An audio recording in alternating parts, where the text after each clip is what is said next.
السلام علیکم ورحمۃ اللہ وبرکاتہ۔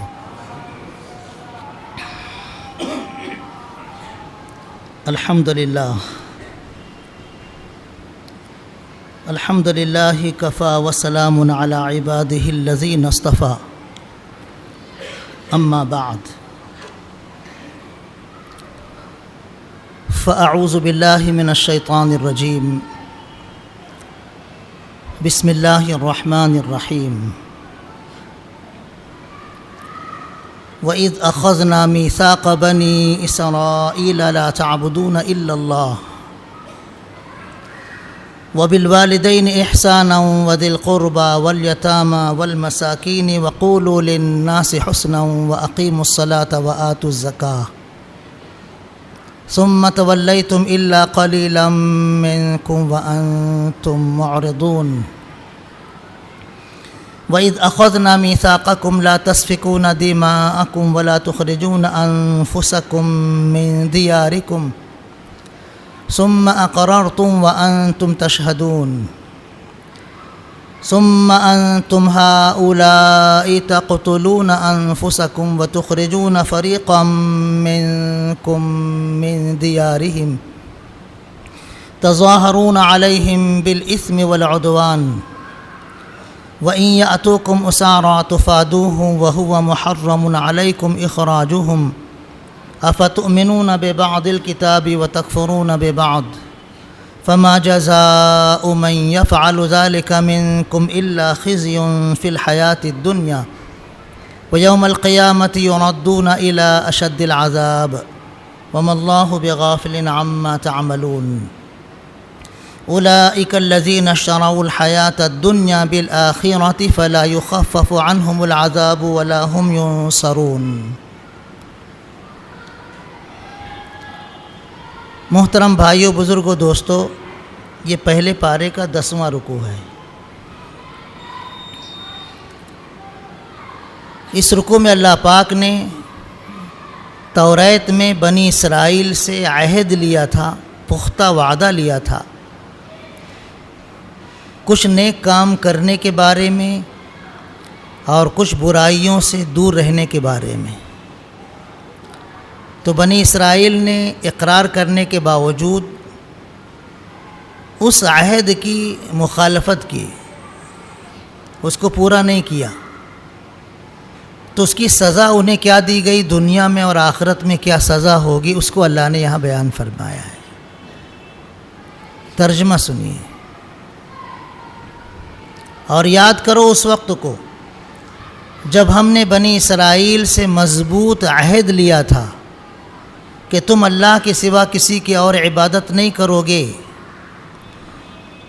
اور والدین کے ساتھ، رشتہ داروں کے ساتھ، یتیموں اور غریبوں کے ساتھ حسن سلوک کرو گے، اور لوگوں کے ساتھ عمدہ طریقے سے گفتگو کرو گے، نماز قائم کرو گے اور زکوٰۃ ادا کرو گے۔ مگر تم میں سے سوائے تھوڑے لوگوں کے سبھی منہ موڑ گئے اور آج بھی وہ اس سے اعراض ہی کر رہے ہیں۔ یاد کرو اس وقت کو جب ہم نے تم سے مضبوط عہد لیا تھا کہ تم آپس میں ایک دوسرے کا خون نہیں بہاؤ گے اور اپنے بھائی بندوں کو ان کے گھروں سے باہر نہیں کرو گے۔ تم نے اقرار بھی کیا تھا اور تم اس پر گواہ بھی تھے، پھر آج یہی تم ہو کہ اپنے بھائی بندوں کو قتل بھی کرتے ہو اور ان کو ان کے گھروں سے نکالتے بھی ہو، ان کے خلاف تم ظلم و زیادتی کر کے جتھا بندی بھی کرتے ہو، اور جب وہ تمہارے سامنے قیدی بن کر آتے ہیں جنگ میں تو تم ان کو چھڑانے کے لیے فدیہ بھی دیتے ہو، حالانکہ ان کو گھروں سے نکالنا ہی پہلے تم پر حرام تھا۔ تو کیا تم کتاب کے کچھ احکام پر عمل کرتے ہو، ایمان لاتے ہو، اور کچھ احکام کو نہیں مانتے، انکار کرتے ہو؟ تم میں سے جو بھی ایسا کرے گا اس کا بدلہ یہ ہے کہ دنیاوی زندگی میں اسے رسوائی اور ذلت ہوگی، اور آخرت میں قیامت کے دن بدترین عذاب کی طرف اس کو پھیر دیا جائے گا۔ اللہ تمہارے اعمال سے غافل نہیں ہے۔ یہ وہ لوگ ہیں جنہوں نے آخرت کے بدلے میں دنیاوی زندگی کو اختیار کیا ہے تو آخرت میں ان کے لیے ان سے نہ عذاب ہلکا ہوگا اور نہ کہیں ان کی مدد ہوگی۔ یہ اس رکوع کا ترجمہ ہوا۔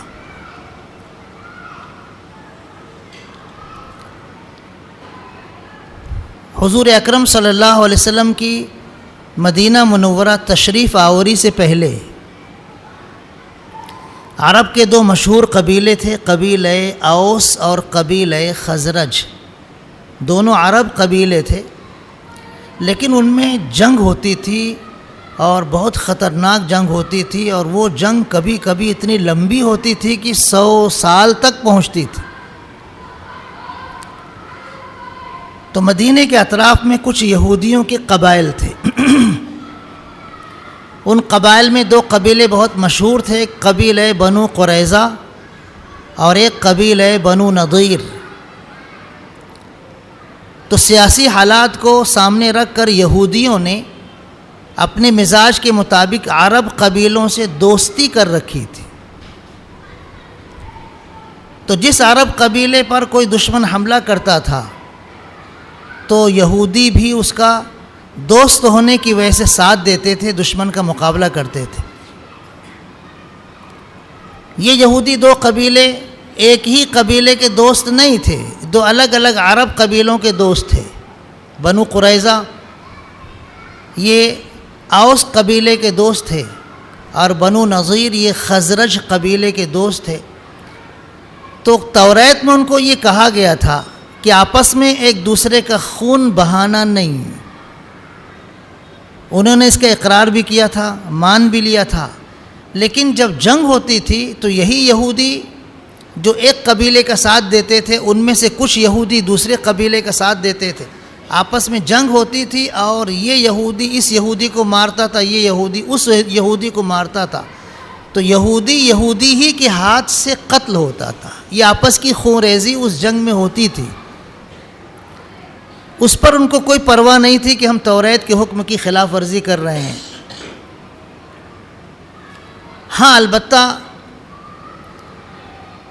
جب ان کے کچھ رشتہ دار جنگ میں قیدی بن کر آتے تھے تو اس زمانے میں قیدیوں کو چھڑانے کے لیے فدیہ دیا جاتا تھا، کچھ رقم دی جاتی تھی، اور رقم لے کر سامنے والے قبیلے اس کو آزاد کر دیتے تھے، چھوڑ دیتے تھے۔ تو یہ اپنے بھائی بندوں کو قیدی دے کر اس کو چھڑانے کے لیے فدیہ دیا کرتے تھے۔ تو یہ تو ٹھیک تھا، توریت میں یہ تھا کہ اگر تمہارے بھائی بند، تمہارے قبیلے کے رشتہ دار لوگ دشمن کے ہاتھ قیدی بن جائیں تو ان کو چھڑانے کے لیے پیسے خرچ کرو، ان کو چھڑا دو۔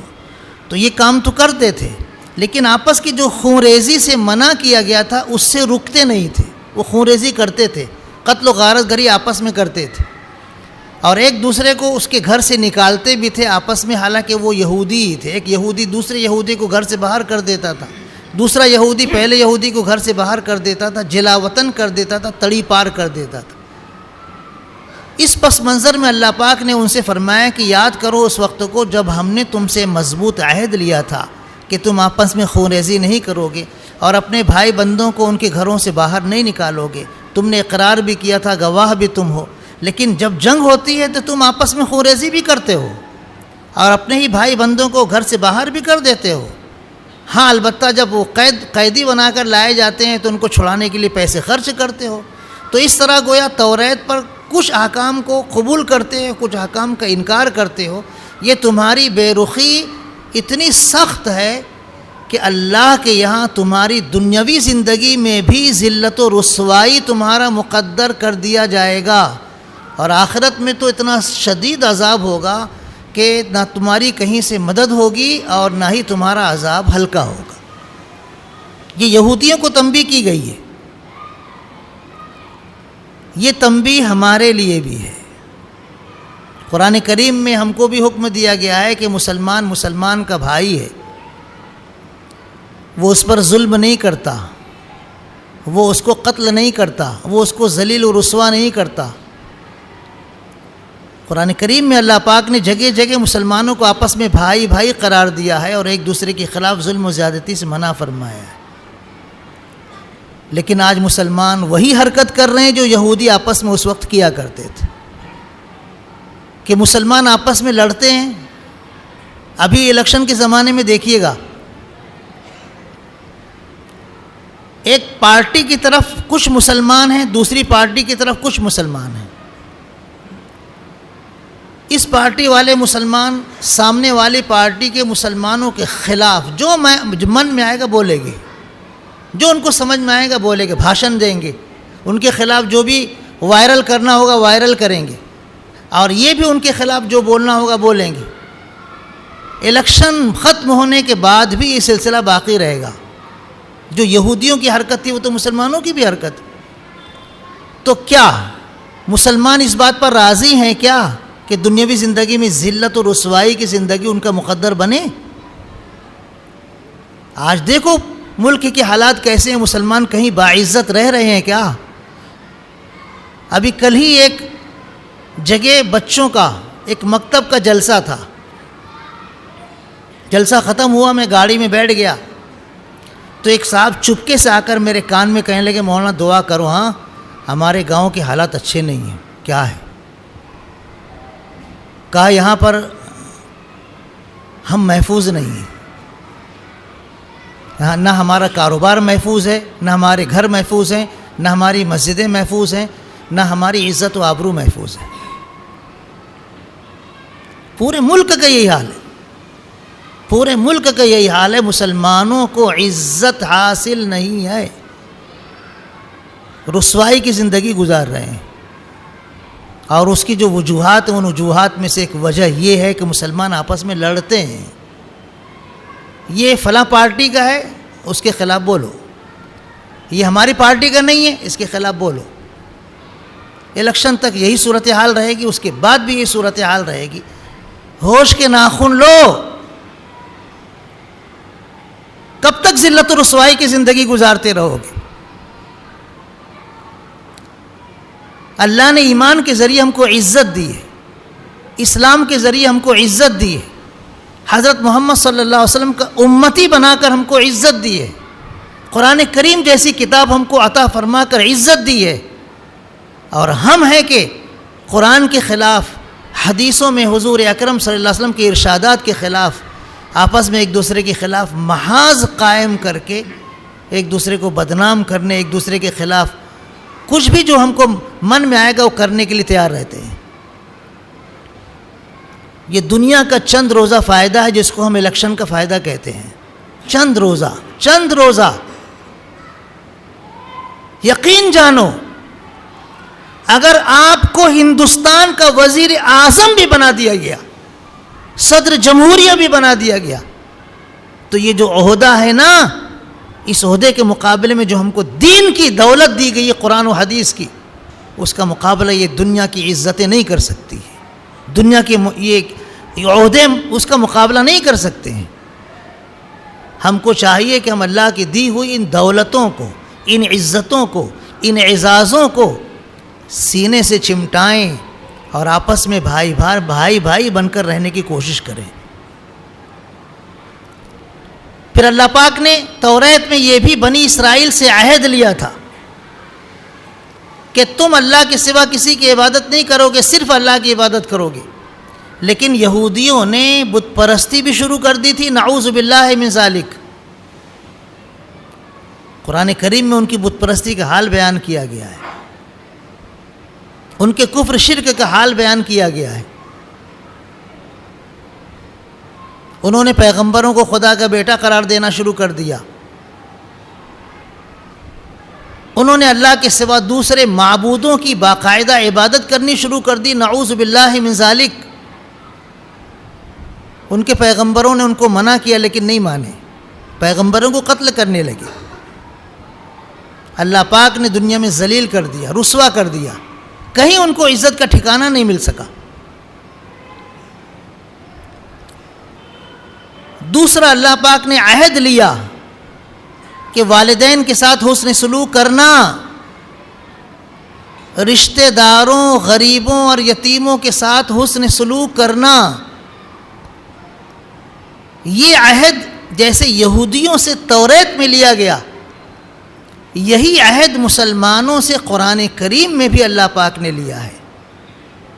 وَقَضَى رَبُّكَ أَلَّا تَعْبُدُوا إِلَّا إِيَّاهُ وَبِالْوَالِدَيْنِ إِحْسَانًا، آپ کا پروردگار فیصلہ فرماتا ہے، حکم دیتا ہے کہ اللہ کے سوا کسی کی عبادت مت کرو اور والدین کے ساتھ حسن سلوک کرو۔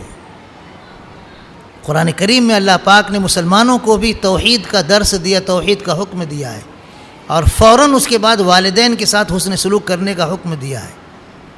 لیکن کچھ مسلمانوں کے گھر ایسے ہیں جہاں والدین کے ساتھ حسن سلوک نہیں ہوتا۔ حضور اکرم صلی اللہ علیہ وسلم نے ارشاد فرمایا، تباہ و برباد ہو جائے وہ شخص، تباہ و برباد ہو جائے وہ شخص، تباہ و برباد ہو جائے وہ شخص، 3 مرتبہ فرمایا۔ پوچھا کہ اللہ کے رسول کون؟ تو آپ نے فرمایا جو اپنی زندگی میں والدین میں سے دونوں کو یا کسی ایک کو بڑھاپے کی حالت میں پالے اور اس کی خدمت کر کے جنت میں داخل نہ ہو سکے، وہ تباہ و برباد ہو جائے۔ مسلمانوں کے بہت سارے گھر ایسے ہیں جہاں والدین کے ساتھ جیسی خدمت ہونی چاہیے خدمت نہیں ہوتی، جیسا حسن سلوک ان کے ساتھ ہونا چاہیے ویسا نہیں ہوتا ہے۔ جب تک ماں باپ ہیں غنیمت ہے، خدمت کر لو، جنت حاصل کر لو۔ اگر ماں باپ چلے گئے تو زندگی بھر ہاتھ ملتے رہو گے، ماں باپ کی خدمت کی عبادت ملے گی نہیں۔ ابھی موقع ہے، ماں باپ باحیات ہیں تو ان کی خدمت کرو۔ حضور اکرم صلی اللہ علیہ وسلم نے اپنا خواب بیان فرمایا، فرماتے ہیں کہ میں جنت میں چل رہا تھا، خواب، تو مجھے قرآن پڑھنے کی آواز آئی۔ میں نے فرشتوں سے پوچھا، ارے قرآن جنت میں کون پڑھ رہا ہے؟ تو فرشتوں نے کہا یہ آپ کے صحابی ہیں حضرت حارثہ ابن نعمان رضی اللہ تعالی، جنت میں داخل ہو جانا ہی کتنی بڑی بات ہے، اور جنت میں قرآن پڑھنے کی سعادت مل جائے کیا خوش قسمتی ہے۔ تو آپ نے فرمایا جی ہاں، حسن سلوک کرنے والوں کا یہی بدلہ ہوتا ہے۔ 2 مرتبہ آپ نے فرمایا کذالکم البر، کذالکم البر، حسن سلوک کرنے والوں کا یہی بدلہ ہوتا ہے۔ حضرت حارثہ ابن نعمان رضی اللہ تعالیٰ عنہ تمام صحابہ کرام رضی اللہ عنہم میں سب سے زیادہ ماں باپ کی خدمت کرنے میں مشہور تھے۔ ماں باپ کی خدمت کرنے کا صلہ دیکھو کتنا عظیم ہے۔ حضور اکرم صلی اللہ علیہ وسلم نے ارشاد فرمایا کہ جو اولاد اپنے والدین کو محبت کی نگاہ سے دیکھ لے اس کو اللہ مقبول حج کا ثواب عطا فرماتا ہے۔ حج کا فارم لوگ بھر رہے ہیں اور منظوری بھی آ گئی ہے، کچھ ویٹنگ لسٹ بھی ہے، ہو سکتا ہے ان کا کنفرم ہو جائے، کچھ لوگ ٹور سے بھی جانے والے ہیں۔ 3 لاکھ 4 لاکھ 5 لاکھ 6 لاکھ 8 لاکھ 10 لاکھ تک خرچ کیا جاتا ہے، لیکن کوئی گارنٹی نہیں رہتی ہے کہ اتنا لاکھ خرچ کرنے کے بعد مقبول حج ہم کو ملے گا۔ حضور اکرم صلی اللہ علیہ وسلم ارشاد فرماتے ہیں، گارنٹی کے ساتھ ارشاد فرماتے ہیں کہ جو اولاد اپنے والدین کو محبت کی نگاہ سے دیکھے ان کو اللہ مقبول حج کا ثواب دے گا۔ اب اتنا سا عمل اور اتنا بڑا ثواب، تعجب کی بات تھی۔ صحابہ کرام رضی اللہ عنہم نے پوچھ لیا، اے اللہ کے رسول، اگر کوئی اولاد ماں باپ کو روزانہ 100 مرتبہ دیکھے تو حضور اکرم صلی اللہ علیہ وسلم نے ارشاد فرمایا اللہ بہت بڑا ہے، اللہ بہت پاکیزہ ہے، یعنی 100 کیا اس سے بھی زیادہ مرتبہ اگر تم ماں باپ کو محبت کی نگاہ سے دیکھو گے تو اس سے بھی زیادہ اللہ مقبول حج کا ثواب دے گا۔ 100 مرتبہ کی کیا قید ہے، اس سے بھی زیادہ اگر تم ماں باپ کو محبت کی نگاہ سے دیکھو گے تو اس سے بھی زیادہ اللہ پاک مقبول حج کا ثواب دے گا. معمولی عبادت نہیں ہے. حضور اکرم صلی اللہ علیہ وسلم کی ولادت مبارکہ ہوئی، اس سے پہلے ہی آپ کے والد بزرگوار کا انتقال ہو چکا تھا. باپ کی خدمت کرنے کا موقع نہیں ملا. 6 سال کی عمر میں والد محترمہ کا سایہ بھی سر سے اڑ گیا، ان کی بھی خدمت کرنے کا موقع نہیں ملا. لیکن جس خاتون کا آپ نے دودھ پیا تھا، دائی حلیمہ رضی اللہ تعالی عنہا، غزوہ بنو حوازن کے موقع پر، غزوہ حنین کے بعد ان کے قبیلے کے لوگ آئے، ایمان لے آئے، حضور اکرم صلی اللہ علیہ وسلم کے سامنے توبہ کی. جنگ ہوئی، وہ ہار گئے، لیکن بعد میں آ کر توبہ کیے، ایمان قبول کیے. تو ان لوگوں میں ایک عورت آئی، حضور اکرم صلی اللہ علیہ وسلم کھڑے ہو گئے، اس عورت کو دیکھ کر کھڑے ہو گئے. اپنی چادر آپ نے اپنے جسم اتھر سے اتار کر اس عورت کے لیے بچھا دی. وہ عورت اس چادر پر بیٹھ گئی. آپ بڑی محبت سے، بڑے احترام اور اکرام کے ساتھ اس سے بات کرتے رہے. جب وہ جانے لگی تو کچھ تحفے آپ نے دیے. جن صحابہ کرام رضی اللہ عنہ کو معلوم تھا وہ تو جانتے تھے، لیکن جن کو معلوم نہیں تھا وہ حیرت زدہ کہ کون عورت ہے. حضور اکرم صلی اللہ علیہ وسلم اتنا اکرام کر رہے ہیں، اتنا اعزاز اور اتنی ان کی حمایت کر رہے ہیں کہ اپنی چادر اتار کر بچھا دی، ہدیہ تحفہ دیا، بڑی محبت سے گفتگو کرتے رہے. کون ہے یہ؟ تو جن کو معلوم تھا انہوں نے کہا کہ تم جانتے نہیں، یہ وہ عورت ہے جنہوں نے بچپن میں حضور اکرم صلی اللہ علیہ وسلم کو دودھ پلایا تھا. سگی ماں نہیں ہے، دودھ پلانے والی ماں ہے. اس کا اتنا احترام کیا حضور اکرم صلی اللہ علیہ وسلم نے کہ صحابہ کرام دنگ رہ گئے. حضور اکرم صلی اللہ علیہ وسلم نے اس قبیلے کے ساتھ، جس قبیلے کی حضرت حلیمہ سعدیہ رضی اللہ تعالی عنہا تھی، اتنا نرم سلوک کیا کہ جنگ میں جو ان کے قیدی مسلمانوں کے ہاتھ لگے تھے وہ سب واپس کر دیے کہ نہیں، یہ اس خاندان کے لوگ ہیں جس خاندان میں میں نے دودھ پیا ہے، اور اب یہ مسلمان ہو گئے، ان کے قیدیوں کو اپنے پاس قیدی نہیں رکھنا چاہیے. سب کو واپس کر دیا. حضور اکرم صلی اللہ علیہ وسلم کے چچا حضرت عباس رضی اللہ تعالیٰ عنہ ایک مرتبہ غصے میں آ کر کہنے لگے، اللہ کے رسول، مجھے فلاں آدمی نے ستایا ہے. آپ نے سارے مسلمانوں کو جمع کیا اور جمع کر کے فرمایا، سن لو، چچا باپ کے درجے میں ہوتا ہے. حضور اکرم صلی اللہ علیہ وسلم کے والد بزرگوار کا تو انتقال ہو چکا تھا، ان کی خدمت نہیں کر سکے تھے. تو چچا کو سامنے رکھ کر آپ نے فرمایا کہ یاد رکھو، چچا باپ کے درجے میں ہوتا ہے. میرے چچا حضرت عباس رضی اللہ عنہ کو تکلیف مت دینا، ان کو تکلیف دو گے تو مجھے ایسا محسوس ہوگا جیسے میرے باپ کو تکلیف دی گئی ہے. اس کے بعد سے کبھی حضرت عباس رضی اللہ تعالیٰ عنہ کی شان میں کسی نے گستاخی نہیں کی، سب ان کا خوب احترام کیا کرتے تھے. تو باپ کی خدمت، ماں کی خدمت، یہ ہمارے لیے بہت اہم ہے. ماں باپ کو غنیمت سمجھو، ماں باپ کو اللہ کی بہت بڑی نعمت سمجھو، ان کی خدمت کرو.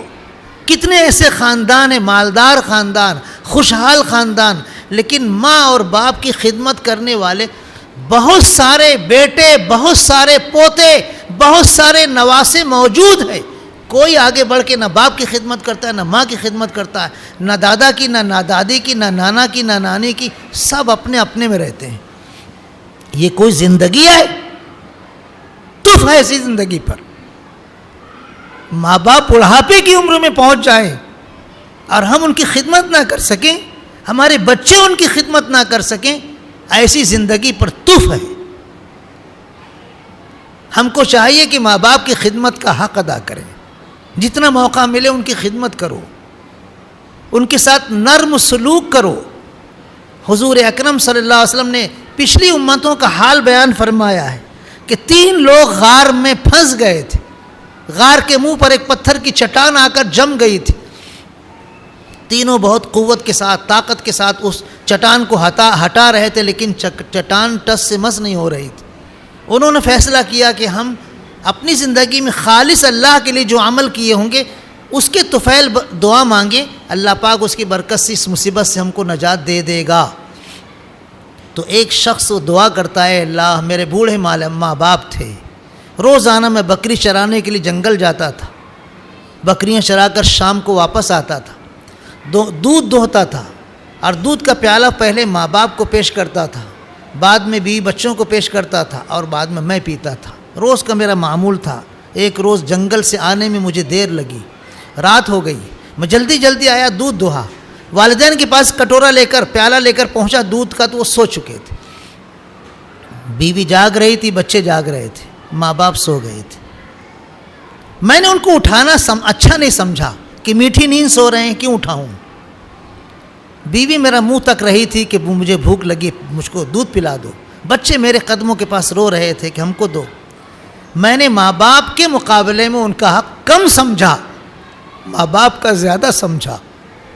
میں ماں باپ کے سرانے دودھ کا پیالہ لیے کھڑا رہا. پوری رات گزر گئی، بیوی بھی منہ تکتے تکتے سو گئی، بچے بھی روتے روتے سو گئے، لیکن میں اسی طرح دودھ کا پیالہ لیے ان کے سرانے کھڑا رہا.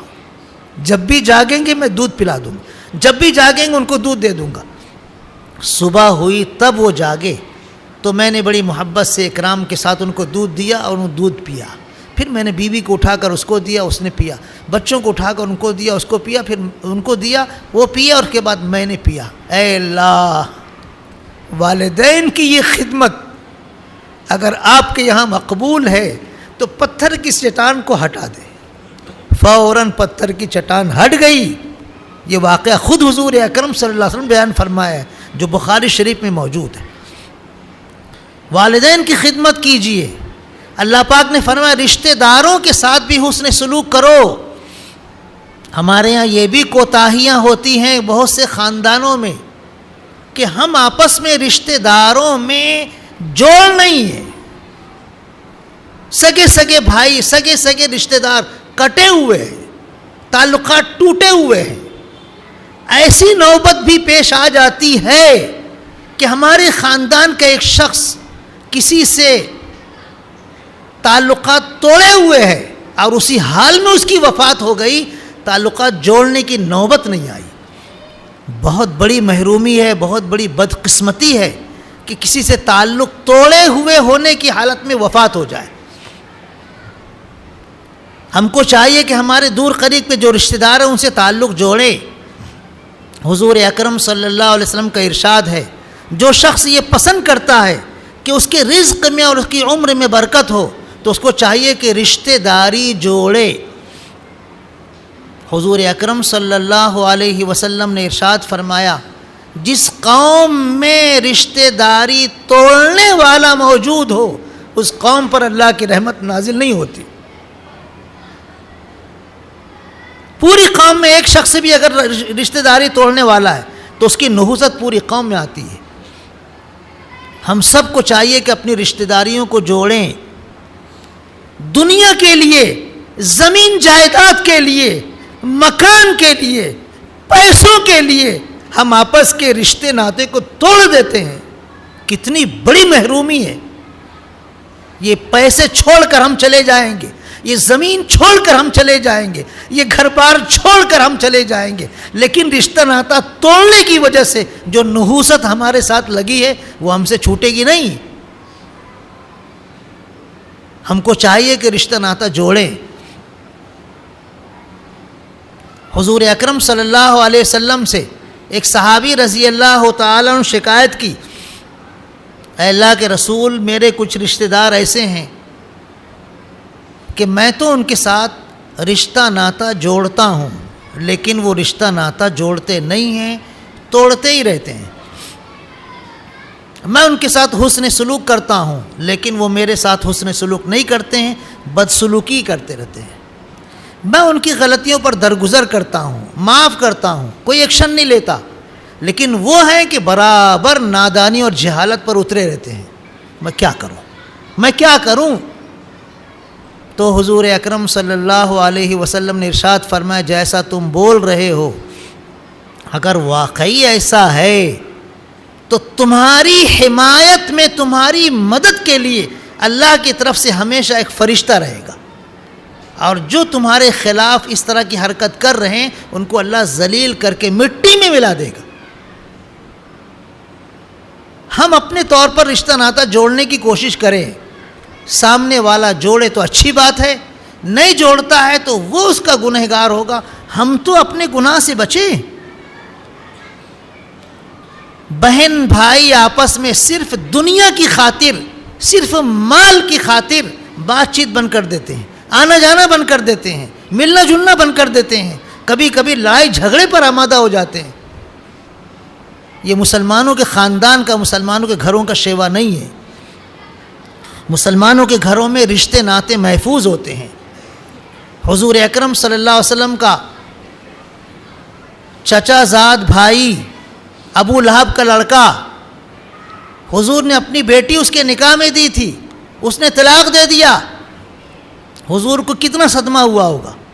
لیکن فتح مکہ کے موقع پر آپ نے اپنے چچا حضرت عباس رضی اللہ تعالیٰ سے کہا کہ چچا، ابو لہب چچا کا لڑکا نظر نہیں آ رہا ہے۔ تو انہوں نے کہا اللہ کے رسول وہ ڈرا ہوا ہے، اس نے آپ کی بیٹی کو طلاق دی، اس نے آپ کو تکلیف دی، تو اس کو ڈر ہے کہ آپ اس کو قتل کرنے کا حکم دے دیں گے، اس لیے وہ چھپا ہوا ہے، جان بچانے کے لیے روپوش ہے۔ تو حضور اکرم صلی اللہ علیہ وسلم نے فرمایا جاؤ ان سے کہہ دو کہ میں نے اسے معاف کر دیا، میں اس سے انتقام نہیں لوں گا۔ حضور اکرم صلی اللہ علیہ وسلم کے خاندان کا یہ لڑکا ہے، آپ کو اس نے تکلیف پہنچائی ہے، لیکن صاف دل سے آپ نے فرمایا جاؤ اس کو بول دو میں نے معاف کر دیا، میں اس سے بدلہ نہیں لوں گا، میں اس سے انتقام نہیں لوں گا۔ ابو لہب کے اس لڑکے کو جب پتہ چلا کہ حضور اکرم صلی اللہ علیہ وسلم نے مجھے معاف کر دیا ہے تو وہ شرمندہ آیا اور حضور اکرم صلی اللہ علیہ وسلم کے سامنے اس نے کلمہ پڑھ کر ایمان قبول کر لیا۔ یہ ہے حضور اکرم صلی اللہ علیہ وسلم کا اسوہ حسنہ، یہ ہے آپ کی مبارک زندگی کہ رشتہ داری جوڑی جائے، یہ رشتہ داری توڑی نہ جائے۔ اللہ پاک نے فرمایا کہ تم سے یہ وعدہ لیا گیا تھا کہ رشتہ داری جوڑو گے، تم سے یہ کہا گیا تھا یتیموں اور غریبوں کے ساتھ حسن سلوک کرو گے، یتیموں اور غریبوں کا حق ادا کرنا بہت بڑی نیکی ہے۔ حضور اکرم صلی اللہ علیہ وسلم نے ارشاد فرمایا ہے کہ میں اور یتیم کی کفالت کرنے والا جنت میں اس طرح رہیں گے۔ ایسے دو انگلیوں کا اشارہ کیا، شہادت کی انگلی اور بیچ کی انگلی، تھوڑا سا فاصلہ کر کے کہ میں اور یتیم کی کفالت کرنے والا ہم دونوں جنت میں اس طرح رہیں گے، یعنی قریب قریب رہیں گے۔ جنت میں جو فرق ہوگا فاصلے کا وہ نبوت کے درجے کا ہوگا، ورنہ جنت میں قرب ہوگا اور ساتھ ساتھ رہیں گے۔ کتنی بڑی دولت ہم دعا مانگتے ہیں کہ اللہ ہمیں حضور اکرم صلی اللہ علیہ وسلم کا ساتھ جنت میں عطا فرما۔ تو یتیم بچوں کے سر پر شفقت سے ہاتھ پھیرو، ان کے ساتھ اچھا سلوک کرو، ان کی مدد کرو، ان کے حقوق ادا کرو، تو اتنا بڑا درجہ حاصل ہوگا۔ غریبوں کے ساتھ حسن سلوک کرنا، حضور اکرم صلی اللہ علیہ وسلم جنگوں میں اللہ سے دعا کرتے تھے اے اللہ غریب مسلمانوں کے طفیل ہم کو فتح عطا فرما۔ جنگ میں آپ دعا کرتے تھے اے اللہ غریب مسلمانوں کے طفیل ہم کو فتح عطا فرما۔ غریبوں کا حق ہے، غریبوں کا اونچا مرتبہ ہے، معاشرے میں جو غریب ہیں ان کا حق ادا کرنا چاہیے۔ اللہ پاک نے فرمایا یتیموں اور غریبوں کے ساتھ حسن سلوک کرو اور لوگوں کے ساتھ اچھے طریقے سے بات کرو۔ گفتگو کرنے میں شروع نہیں ہونا چاہیے، چہرے پر غصے کے آثار نہیں ہونے چاہیے، نرم گفتگو کرو، خوش دلی سے گفتگو کرو، چہرے پر تبسم ہو، مسکراہٹ ہو۔ کسی کے ساتھ اچھے انداز سے گفتگو کرنا بھی صدقہ ہے۔ پھر نماز قائم کرنے اور زکوٰۃ دینے کا بھی اللہ نے حکم دیا ہے، اور یہودیوں کے بارے میں کہا ہے کہ تم لوگوں نے ان ساری باتوں کو قبول کرنے کے بعد چند لوگوں کے علاوہ سب کے سب مکر گئے اور کوئی اس پر عمل نہیں کیا۔ مسلمانوں کو چاہیے کہ ان ساری باتیں جو یہودیوں سے یہاں کر کہی گئی ہیں، جو قرآن کریم میں دوسرے مقامات پر مسلمانوں سے بھی کہی گئی ہیں، ان باتوں کا خیال کریں، والدین کی خدمت کریں، رشتہ داروں کے ساتھ صلہ رحمی کریں، یتیموں اور غریبوں کا حق ادا کریں، اور نماز قائم کریں، زکوٰۃ ادا کریں، لوگوں سے ملے جلے تو اچھے انداز سے ملاقات کریں، اچھے انداز سے گفتگو کریں۔ اللہ پاک ہم سب کو بھائی بھائی بنائے، مسلمانوں کے ہر گھر میں والدین کی خدمت کا ماحول اللہ پاک پیدا فرمائے۔ اللہ پاک ہم سب کو اپنی رشتہ داریاں جوڑنے کی توفیق عطا فرمائے۔ آمین۔ وآخر دعوانا الحمد للہ رب العالمین۔